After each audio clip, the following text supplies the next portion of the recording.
आ जाओ सारे एक बारी।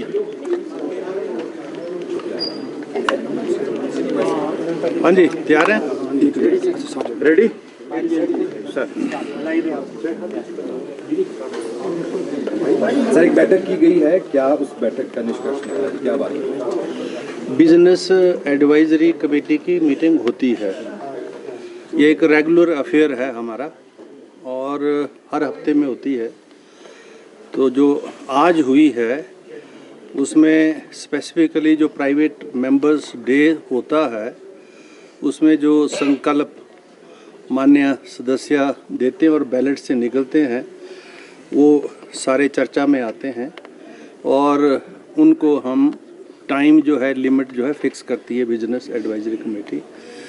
तो उसमें 4 इस बार के बैलेट में और एक पिछली बार डिस्कशन में था चौधरी सुखराम जी का आउटसोर्स कर्मचारियों के बारे में। तो वो सारे रेजोल्यूशंस जो हैं उसके बाद केवल सिंह पठानिया जी का है, फिर दीपराज जी का है, विपिन सिंह परमार का है, जीतराम कटवाल का है और विषय अलग अलग हैं। नशे के ऊपर केवल जी का है, FCA FRA के ऊपर दीपराज जी का है, विपिन सिंह परमार जी का UCC के ऊपर है और जीतराम कटवाल जी का है कि वेलफेयर स्टेट के अंदर जो है सभी का संवैधानिक अधिकार जो वेलफेयर की जो स्कीम्स है उस पर होना चाहिए। तो एक में 60 मिनट और बाकी में 45 मिनट का समय अलॉट हुआ है बिजनेस एडवाइजरी कमेटी की सिफारिश पर।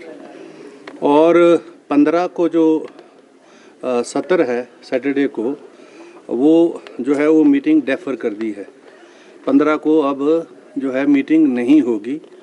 17 को माननीय मुख्यमंत्री जो पहले कैलेंडर हमने इशू किया था उसमें 2 बजे, क्योंकि सोमवार को 2 बजे शुरू होता है तो 2 बजे जो है बजट की प्रस्तुति थी।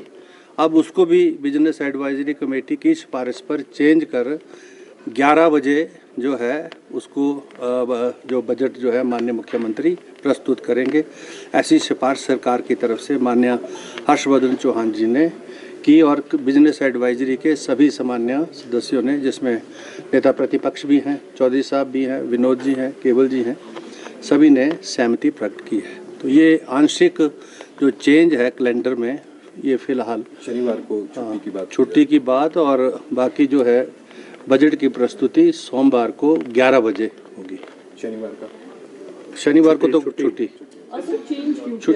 जो शनिवार को की मीटिंग जो है वो डेफर हो गई, यानी फिलहाल there will not be any meeting of the house on Saturday. अगली जब बिजनेस एडवाइजरी कमेटी की मीटिंग होगी तो उसमें डिसाइड करेंगे कि बिजनेस अगर होगा तो whether the house is to be extended और not to be extended. This will be decided in the business advisory committee. राज्यपाल के अभिभाषण को लेकर की गई थी, उसके ऊपर आज आपकी तरफ से शो कॉज नोटिस भी जारी किया गया है। क्या गवर्नर हाउस की तरफ से कोई पत्र आया था? किस तरह से आपत्ति जो कुछ समाचार पत्रों ने, सभी ने, 2-3 समाचार पत्र थे जिन्होंने जो है जो अभिभाषण था उस अभिभाषण को जो जिस प्रकार से प्रिंट मीडिया ने उन 3 अखबारों ने प्रिंट किया उससे जो है उस अभिभाषण का पार्ट नहीं था। तो इसके ऊपर राज्यपाल महोदय ने जो है अपनी जो है डिसप्लेजर जो है कन्वे किया हाउस को और एक पत्र के माध्यम से मेरे द्वारा। तो मैंने जो है उसके ऊपर संज्ञान लेते हुए और उस दिन भी मैंने रूलिंग में ये कहा था, तो हमने अभी एक शो कॉज नोटिस जो है उन 3 समाचार पत्रों को दिए हैं और 3 दिनों के अंदर उनका जवाब जो है हमने मांगा है। फिर उसके बाद की अगली कार्रवाई है आफ्टर द रिप्लाई। हाउस को एक्सटेंड किया जा सकता है कि 28 तारीख तक अभी फिलहाल है? अभी इस बिजनेस एडवाइजरी कमेटी में और आज तो मैं नहीं कह सकता, लेकिन अगली में अगर कोई ऐसा प्रपोजल आता है और ऐसा बिजनेस होता है हमारे पास तो एक्सटेंड किया जा सकता है। 15 तारीख को आपने सर कहा था, चेंज की वजह क्या थी?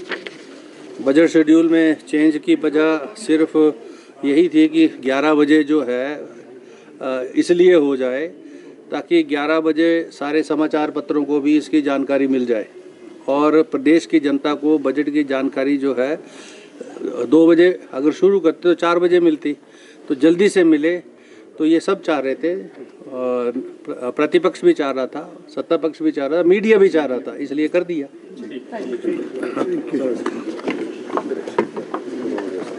और फिक्र हमेशा मेरे साथ रहता है। भूषण ज्वेलर्स, अनमोल रिश्तों के लिए।